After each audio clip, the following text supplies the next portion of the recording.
brevemente, queste attività sono finanziate dall'Unione Europea tramite progetti che vengono presentati dalle associazioni. Noi fortunatamente siamo un'associazione che come dire, ha avuto questo progetto riapprovato e stiamo cercando in tutti i modi di rendere,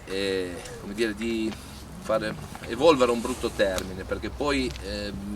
sembra che uno debba spingere o fare qualcosa. In realtà siete voi che spingete noi associazioni a cercare in giro possibilità per migliorare le proprie tecniche di coltivazione, i propri modi di produrre e migliorare poi in definitiva due questioni. Una, la qualità del prodotto, che è quella che ci può migliorare e dare la possibilità di continuare a vendere il nostro prodotto in giro per l'Italia e per il mondo. Due, vedere di ottenere delle produzioni che siano costanti, quindi che ci possono permettere di avere anche aziende più strutturate, con mezzi dipendenti eccetera, che lavorano tutti gli anni, non hanno sì una no. E non solo, avere produzioni più costanti ci permette anche di rimanere sui mercati in modo meno ballerino di come eravamo abituati a fare e dare possibilità per chi non fa direttamente olio ma vende olive eccetera di posizionare il proprio prodotto a prezzi che siano il più possibile, non dico concordati, perché poi ci sono anche diciamo, i patti di filiera o cose che stiamo cercando di portare avanti per ottenere la possibilità di avere aziende che tutti gli anni sanno di poter avere un introito sicuro, ma proprio avere questa disponibilità di prodotto e mantenerla per chi vuole servirsi dell'olio taggiasco o dell'olio DOP nella fattispecie. Io la chiuderei qua, anche perché le parti tecniche le tratta benissimo, ripeto, il professor Gucci, che ci farà vedere un attimo, rinverdirà un attimo su quelle che sono state le attività magari che abbiamo fatto già in questo oliveto, perché non è il primo anno che veniamo qua. Fortunatamente c'è una storia data dagli alberi trattati negli anni scorsi e diciamo, possiamo vedere come è stata l'evoluzione nella potatura. Vedrete che non abbiamo motoseghe o mezzi, come dire, per tagli enormi. Qui stiamo già lavorando su un discorso di un albero che è formato, che perlomeno è molto vicino ad essere formato e che ha bisogno poi di una potatura di produzione. È chiaro che noi negli anni avevamo affrontato anche un discorso di abbassamento delle chiome, di cose che non dico che diamo per scontato, perché scontato non c'è mai nulla, perché poi chiunque di voi potrebbe comprare una campagna che è rimasta abbandonata o che era di proprietà di una persona che non ha fatto attività di abbassamento delle chiome e quant'altro, quindi magari avrebbe anche esigenza di vedere come sistemare un albero dai 10 metri a scendere. È vero che nella normalità delle zone coltivate ormai alberi da 10-15 metri ne vediamo più pochi, quindi abbiamo preferito concentrare queste attività nella fase successiva, che forse è anche la più difficile, perché io quando abbasso un albero, per quanto lo posso rovinare, non sarà, come dire, rovinato in modo definitivo quello che è. Quando poi vado a intervenire sulla chioma per fargli fare le olive veramente, lì devo, come dire, valutare tutta una serie di questioni, tutta una serie di interazioni che vanno con la concimazione, vanno con il periodo in cui vado a potare, vanno col periodo in cui vado a raccogliere, perché noi eravamo abituati a raccolte anche tardive che spesso e volentieri influivano su tutte le altre attività successive. Noi qua oggi siamo a potare a metà febbraio, cosa che fino a 15 anni fa di potare a metà febbraio doveva essere proprio uno sfigatissimo che non c'aveva di olive, perché in questo momento qua era ancora a raccogliere e pedalare. Quindi ci sono delle evoluzioni delle cose che sono intervenute negli ultimi anni e che ci hanno portato a realtà anche abbastanza interessanti. E lascio la parola al professor Gucci che... Bene, grazie. Io dico poche parole, ma magari essendo all'inizio di un triennio è utile un po' inquadrare quello che facciamo.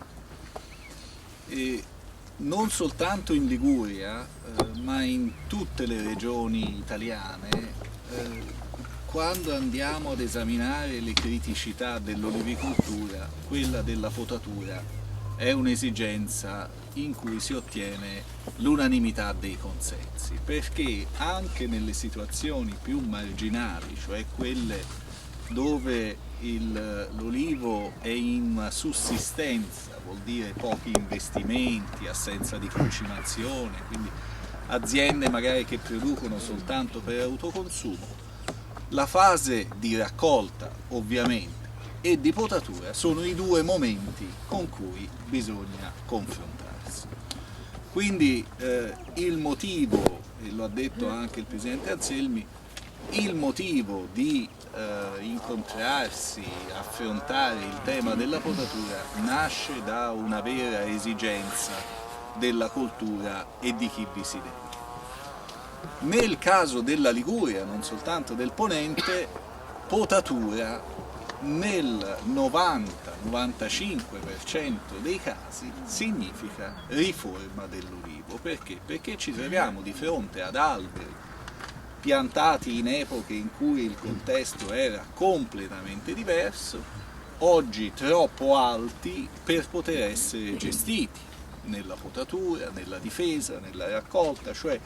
tutte quelle pratiche che poi determinano anche la qualità del prodotto, determinano i costi, determinano la sicurezza del lavoro. Quindi ecco che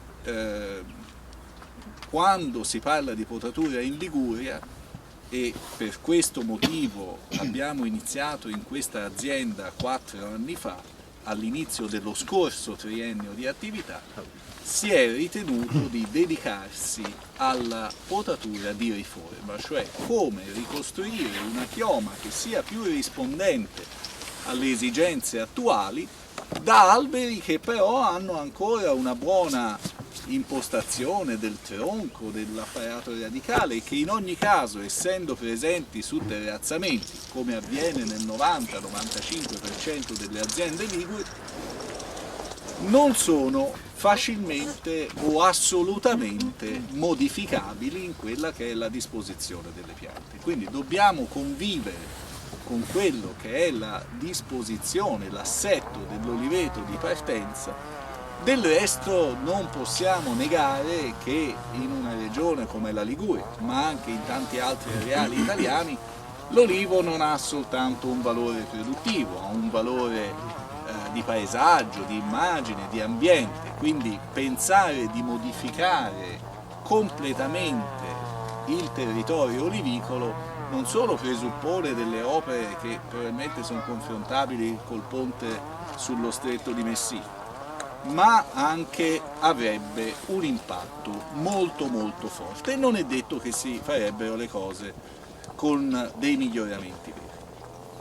Detto questo, come ha detto Paolo Anselmi, il taglio iniziale di abbassamento di una chioma con la motosega presenta qualche fattore tecnico,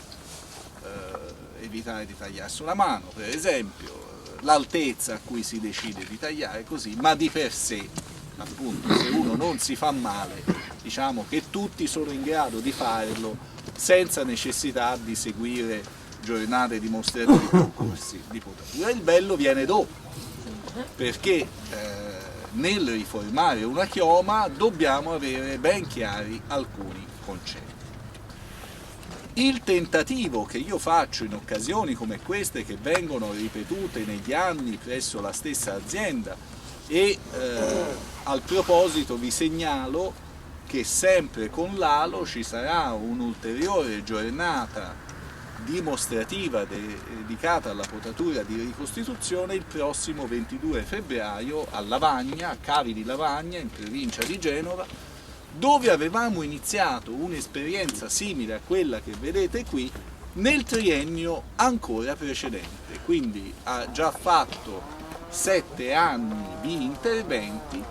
e naturalmente questo tipo di attività diventano via via più interessanti a mano che gli anni passano. Perché? perché uno può vedere